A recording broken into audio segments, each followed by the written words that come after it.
Hello, everybody. My name is Michael Buchanan. Today we'll be talking about Chapter 6, Now Discover Your Strengths. So today covers about how to manage different people in the workplace and how to identify their strengths and get them to work in your favor. So I like the thing it talks about is Ralph Gonzalez being a person that was put down at a Best Buy in South Florida, and he looked like Fidel Castro. And anyway, he basically was at this really failing Best Buy or whatever, and he did this revolutionary, like, communist Cuban themed thing in the store with the other employees, and it raised morale and it got people to want to work hard and eat, and everything was praised, even from big things to small things. It didn't matter if it was an achievement or progress moving forward, how small it ever may be. He praised it, and I think that's essential to bringing a business out of the gutters. I like the way he does that because it talks about the energy, and it kind of goes back to the pyramid of the self-actualization, the needs, and the different kinds of needs that people have to have. And I like that, every time someone did something good, no matter how small it was, they were praised for it. They were let know, like, that's great, good job. And that helps all of his employees feel self-actualized. It makes them feel like they have a purpose in what they are doing. Anyway, he goes on to talk about, like, when they ask him, what about a success? How'd you do it? Like, how'd you do this? And they all thought he would say, oh, the revolution or this idea. No, he just simply said it was just knowing your people, knowing what they're good at, and working to their strengths. Put them in places where they will be successful. Don't put an extrovert or a salesman in the inventory room where he doesn't see anybody. Don't put an introvert that likes to be a box person up front selling your hardest items. You need to be able to classify each person and to kind of mold them and figure out what they're good at and put them there so they can excel. And in turn, if you put all the right pieces in place, you have a successful business. So it sounds just like before they didn't have the right pieces in place, or they didn't have any pieces at all running this Best Buy.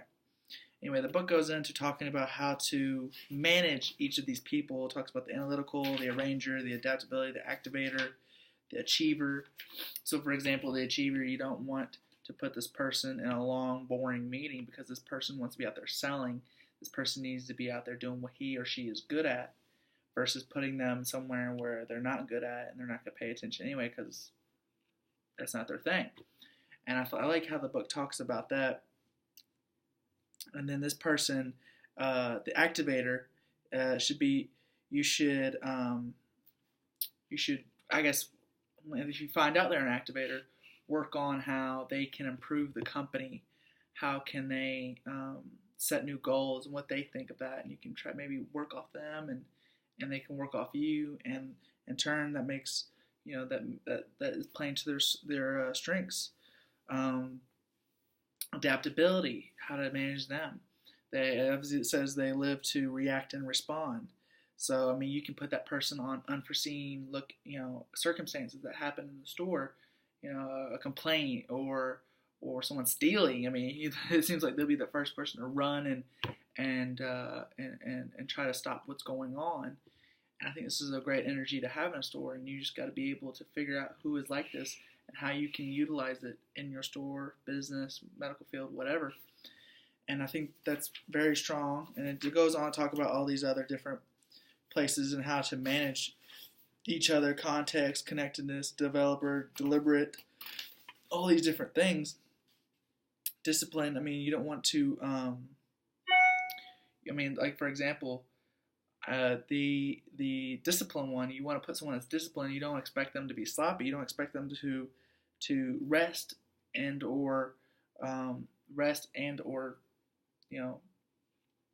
take a break until predictability or things are back in order because they are so disciplined. These are people I think would end up well in the inventory room.